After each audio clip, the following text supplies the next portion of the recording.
গরমকাল মানেই আমের সিজন, আর তখনই আমের রেসিপিগুলো মাথায় ঘুরপাক খায়।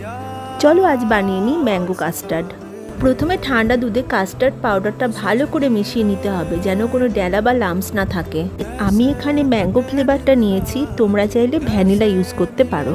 500 ml দুধ নিয়ে 8 থেকে 10 মিনিট মতো ফুটিয়ে গ্যাস অফ করে কাস্টার্ড মেশানো দুধটা দিয়ে ক্রমাগত নাড়তে হবে, না হলে কিন্তু ডেলা হয়ে যাবে। আবার গ্যাসটা অন করে লো ফ্লেমে এটা নাড়তে হবে। সাথে সাথে দিয়ে দিতে হবে স্বাদ মতো চিনি। যখন হালকা ঘন হয়ে যাবে তখন একটা আলাদা পাত্রে ঢেলে রেখে ঠান্ডা হলে ফ্রিজে ঢুকিয়ে রাখতে হবে। খাওয়ার আগে ফ্রিজ থেকে বের করে কাজু আর আমের কুচি মিশিয়ে পরিবেশন করতে হবে। এটা খেতে অসাধারণ হয়। একবার এই আমের সিজনে ট্রাই করে দেখতে পারো।